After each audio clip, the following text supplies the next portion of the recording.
Have you ever found yourself lying in a quiet house, the living room light still on, but no one waiting for you? Just a light, not warmth.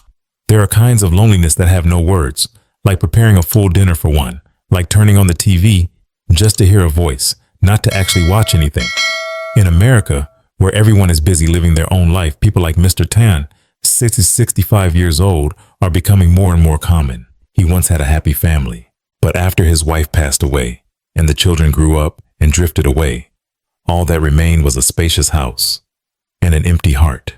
He thought getting remarried might fill that void, but just 5 days after the wedding, he quietly signed the divorce papers. So what happened? Was falling in love again in old age a mistake? Or is it simply that we don't truly understand what we need to know before starting a new chapter with someone? In this video, we'll hear Mr. Tan's story, a story where perhaps you'll see a part of your own reflection, and then I'll share with you 5 truths about late-in-life marriage that almost no one talks about, along with 2 insights from American geriatric specialists to help you avoid the silent heartbreak that so many others have endured. Stay with me, because maybe what you're about to hear will lift a quiet weight off your heart, and just maybe it'll change the way you walk forward in this life. There are things we never think about until someone else says it out loud, like what happened to Mr. Tan, 65 years old, who had just remarried and was hopeful for a fresh start in life. Only a few days into living together, his new wife wrinkled her nose and said, "You have a smell, like an old man who hasn't bathed in days." He froze. Mr. Tan was clean, neat, always kept up his hygiene. No matter how thoroughly he washed, that scent seemed to linger. And the hardest part? He couldn't even smell it himself. It wasn't about dirty clothes or skipping showers. It was something deeper. Something no one tells us might happen with age. You see, according to the American Geriatric Society, after we turn 60, our bodies begin producing a compound called 2-nonenal, a byproduct of fatty acid oxidation. It's completely natural, and it creates a very specific body odor that's often described as a mix of stale paper and sourness. The catch? Our own noses grow less sensitive with age. That means we can't smell ourselves changing, but those around us can. A 2017 study in Japan found that 78% of people over 60 didn't notice any body odor, yet 92% of those living with them did. And in a new relationship, especially between 2 people who've lived alone for years, it takes just one moment of discomfort to fracture what took months to build. But here's the good news. This scent can be minimized and managed if we understand what's really going on. Experts recommend using neutral pH soaps, nothing too harsh or alkaline, taking warm, not hot, showers, and wearing breathable cotton clothing. Make sure your bedding is washed regularly and keep the bedroom well ventilated. Dr. Lisa Bowman, a renowned geriatrician in Massachusetts, once said during a seminar, "Older adults don't smell because they're unclean. They smell because their bodies are doing what bodies do, aging. And once we understand that, we can stop judging and start caring."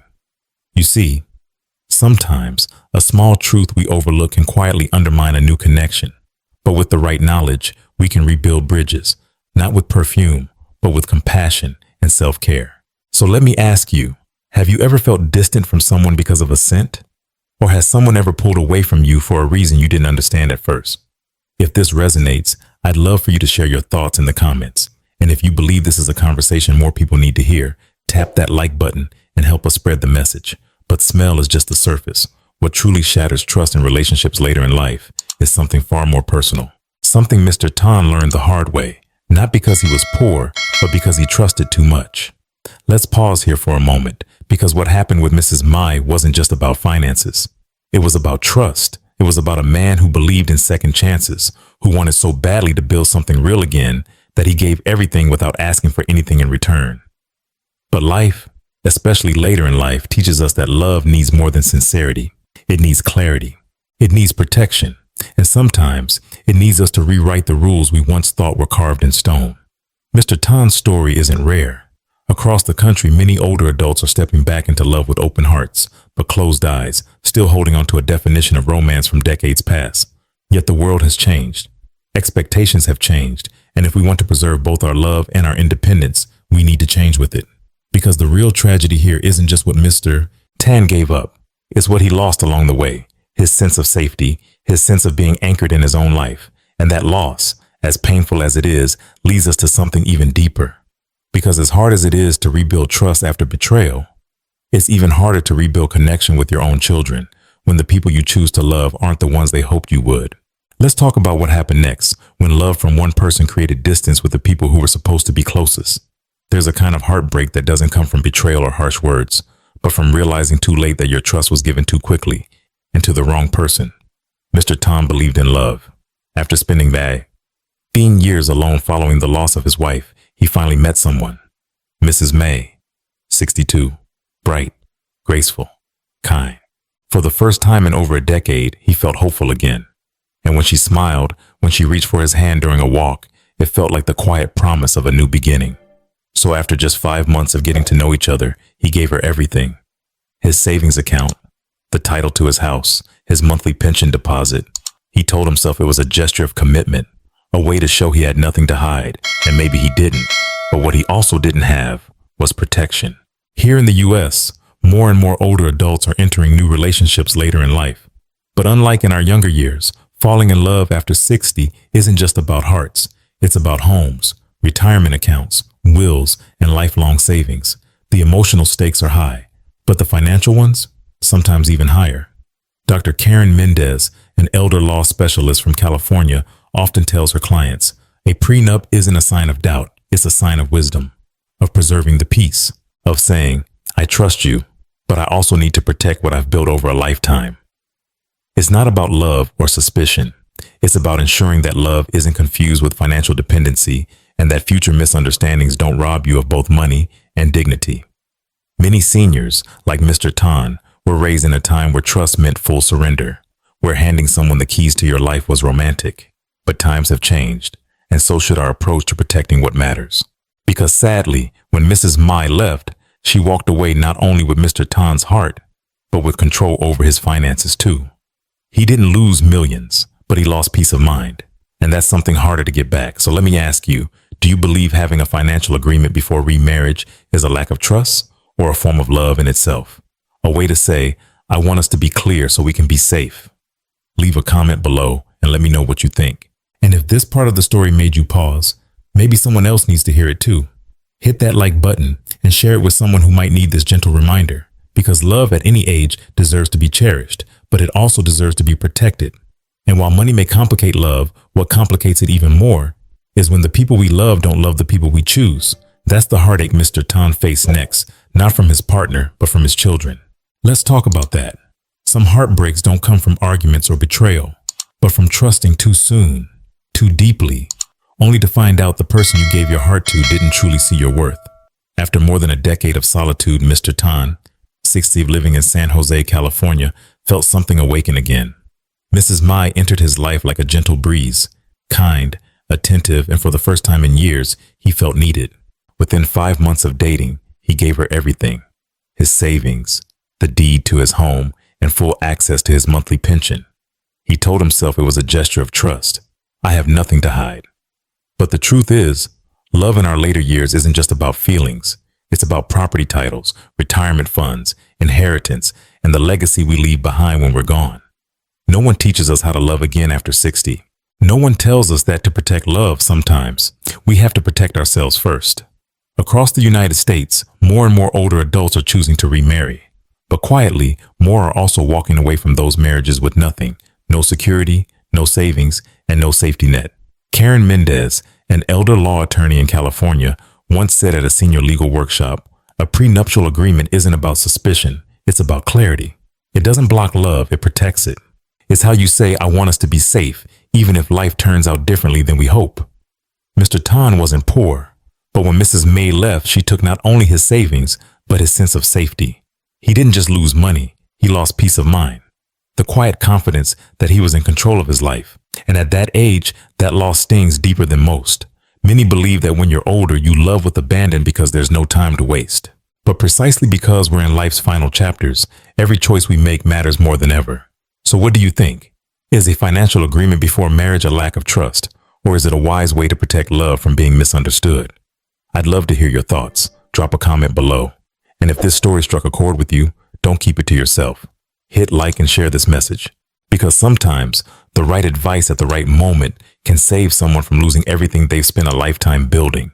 And while money can complicate love, what can hurt even more is when the people you love don't love the one you choose. That Mr. Tan learned the hard way. But that's a story we'll explore next. Before we move on, let's pause and reflect on something important. Mr. Tan didn't just lose money or a relationship. He lost something deeper, the sense of trust and safety he had carefully rebuilt after years of being alone. And that loss, perhaps more than anything else, made him question whether love in later life was worth the risk. But love isn't the problem. The truth is, remarriage itself isn't wrong. In fact, for many, it becomes a beautiful chapter of companionship and joy. The challenge lies in knowing whether it's the right path for you. Because at this stage in life, the heart may still long for closeness, but the soul craves something just as important: peace. And that's where many people stumble, not because they don't want to love again, but because they enter with hopes shaped by the past, without recognizing how much they and the world around them have changed. So let's talk honestly about this. Remarriage after 60 isn't always a fairy tale. Sometimes it comes with higher stakes, harder compromises, and yes, more risk of heartbreak. But it also brings the chance to love more freely, more thoughtfully, and more maturely, if we understand what truly matters. Mr. Tan had once believed that simply having someone beside him again would be enough to fill the silence in his life. But the days after his wedding revealed a much harder truth. Love doesn't always bring comfort, especially when it's wrapped in mismatched rhythms and unspoken expectations. A study by Harvard in 2020 uncovered something surprising yet deeply telling. The divorce rate for people who remarry after 60 is nearly twice as high as for those between the ages of 30 and 50. It's not that older couples don't know how to love. It's that they come into relationships carrying the weight of deeply ingrained habits, deeply personal routines, and sometimes conflicting ideas of what companionship should look like. Think of someone who has lived alone for 20 years. They've grown used to the freedom of choosing their meals, their sleep schedules, their daily rituals. That sense of comfort, of familiarity, is not something easily surrendered. And when a new partner steps in with their own way of doing things, the collision isn't just about preferences, it's about identity. This is why more relationship counselors and gerontologists across the U.S. have begun recommending a new approach for older adults seeking connection, living apart together, or LAT. It's a model that allows couples to share love, time, and commitment without having to give up the personal space and autonomy they've spent years building. Across retirement communities and even in major cities, LAT relationships are gaining traction. Many seniors in LAT arrangements say they feel more respected, more energized, and more themselves because they're able to nurture the relationship while still nurturing their own lives. As Dr. Eliza Grant, a New York-based therapist who works extensively with older couples, puts it, at this stage of life, we don't need someone to rescue us from loneliness. We need someone who sees us clearly enough not to make us feel lonelier when we're together. And maybe that's the lesson we all need to sit with. That intimacy doesn't always mean sharing a roof.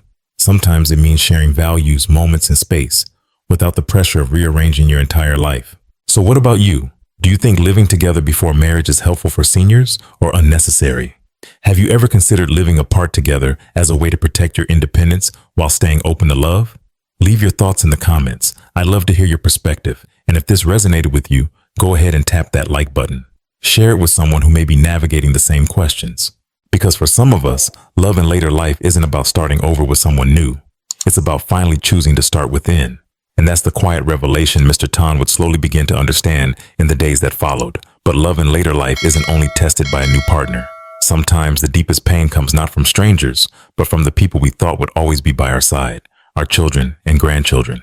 The ones we raised, loved, and believed would support us no matter what. When Mr. Tan decided to remarry, he didn't think he was doing anything wrong. He wasn't chasing romance or reliving his youth. He simply longed for companionship, for someone to share the quiet hours of his twilight years. But what he didn't expect was that this one decision would slowly begin to push his children away. Those same sons he had nurtured, guided, and protected throughout their lives.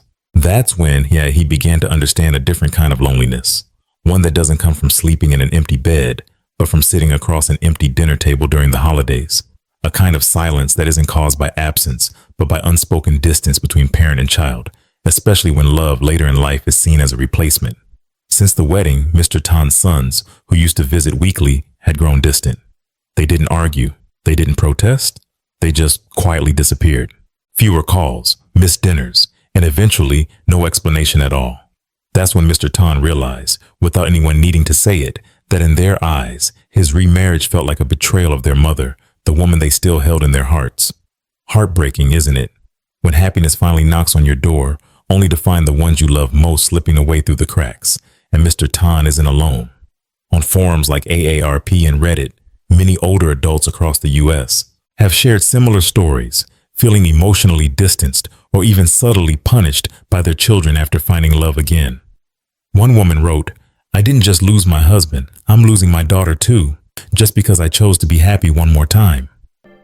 According to Susan Howard, a family therapist and professor at the University of Oregon, this reaction from adult children is incredibly common and entirely human. In their minds, their parent is still emotionally tied to the one they lost. Seeing mom or dad move on feels like someone new is replacing someone they're still grieving, but it doesn't have to end in division. Susan recommends an honest, heartfelt conversation, a sit down where parents can say, "I'm not trying to replace your mother. I'm simply hoping to walk the rest of my life with someone now that you've built a life of your own."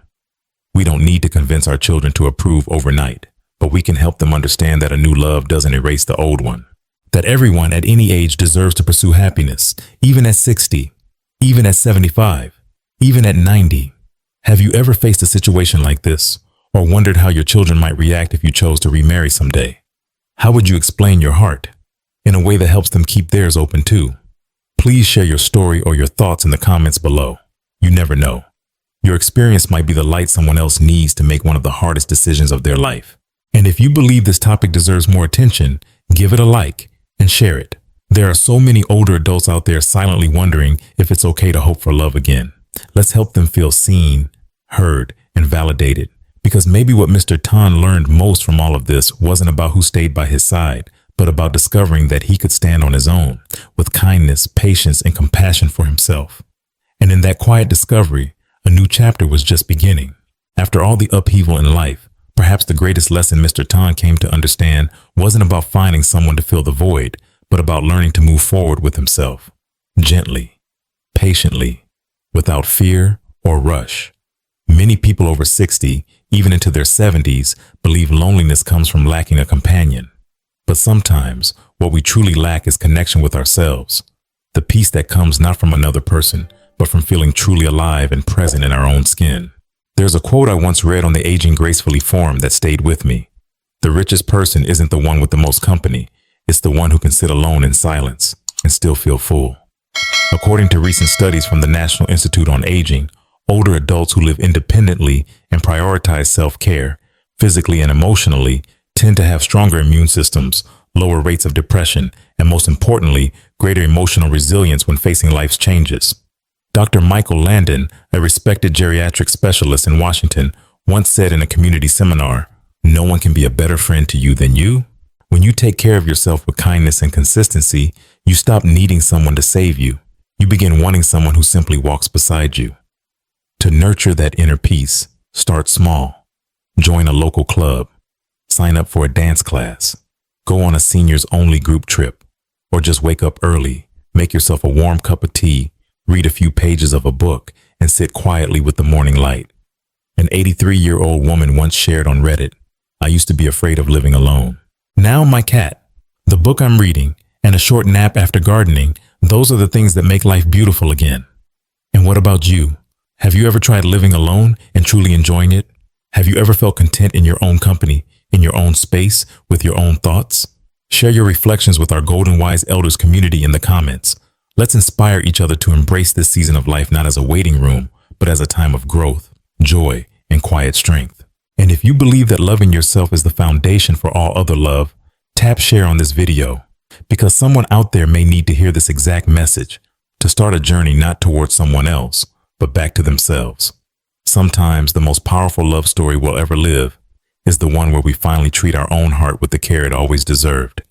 Dear friend, Mr. Tan's story, from the spark of hope when he remarried, to the silent wounds of broken trust, to the quiet distance from his children, and finally to his journey of learning to love himself, was never meant to make you fear love in your later years. It's meant to prepare you, to give you more clarity, more strength, and more peace if one day your heart wishes to open again.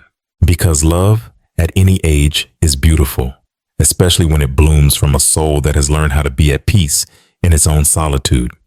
The most meaningful kind of love isn't found in meeting someone perfect. It's found when we're able to offer real affection from a heart that knows how to heal itself. If you're still here listening until the very last moment, then maybe somewhere in Mr. Tan's story, you saw a reflection of your own.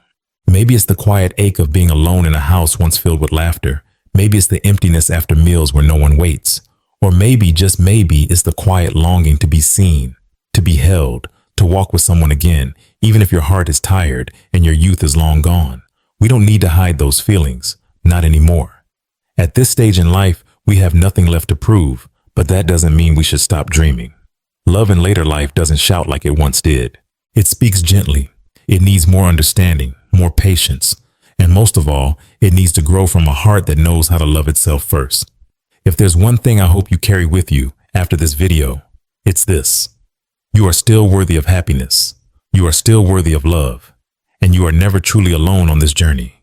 We're here, Golden Wise Elders, a community of seasoned hearts. People who understand that loneliness isn't just about being alone, but about not being heard. And we are here to listen. If today's story touched something inside you, an old memory, a silent wish, or simply the feeling of, I'm not alone in this, then please don't keep it to yourself. Tap like a quiet hand reaching out to hold another. Share it like a message to someone who needs to be seen. Comment, even if it's just a simple, I hear you and I understand, so someone else knows this space is safe and warm and waiting. And if you feel this message matters, subscribe and turn on the bell so you'll never miss a chance to feel connected, heard, and gently healed, one video at a time. Because aging is not the end of love. It's the beginning of a deeper, quieter, more honest kind of love with yourself and with life. Thank you for walking this path with me today. I can't wait to see you in the next video, where we continue together to live kindly, love gently, and embrace this beautiful autumn of life.